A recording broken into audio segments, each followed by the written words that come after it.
వైఎస్ఆర్సీపీ ఈరోజు బలమైన పార్టీ నాయకులందరూ కూడా ధైర్యంగా ఈరోజు బయటకు వస్తున్నారు.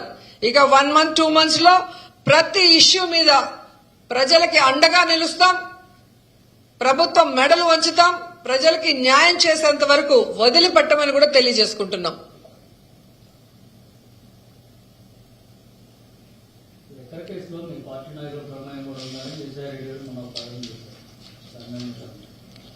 అన్న నేను ఒకటే చెప్పగలన్నా, మద్యం ప్రభుత్వం అమ్మితే స్కామా, ప్రైవేట్ వాళ్ళు అమ్మితే స్కామా చెప్పండి.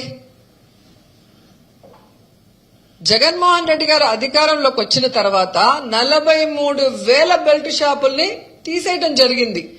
దాదాపుగా 4,500 మద్యం పర్మిట్ రూములని రద్దు చేయడం జరిగింది. అలాగే మీరు చూస్తే దాదాపు 33% మద్యం షాపుల్ని కూడా తగ్గించడం జరిగింది. ఒక్క డిస్టిలరీకి కూడా పర్మిషన్ మనం ఇచ్చింది లేదు. ఇది కాకుండా మద్యం ప్రభుత్వమే అమ్ముతూ టైంని కూడా కుదించి ఏ విధంగా ప్రజలు మద్యానికి బానిస కాకుండా చూసుకున్నామో మీ అందరికీ తెలుసు. అలాంటిది మద్యం ప్రభుత్వం అమ్మితే లంచాలు వస్తాయా, ప్రైవేట్ వాళ్ళు అమ్మితే లంచాలు వస్తాయా? అంటే ఏ విధంగా మిథున్ రెడ్డి అనే వ్యక్తి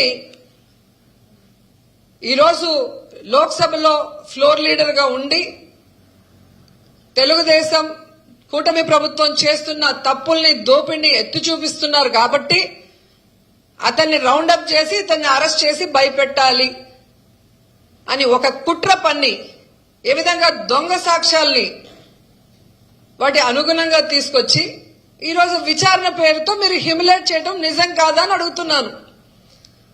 అసలు మిథున్ రెడ్డికి లిక్కర్ కి ఏం సంబంధం, ఏ బేస్ లో ఏ సాక్ష్యంతో మీరు ఆయన పిలిచి విచారిస్తున్నారు నేను అడుగుతున్నా.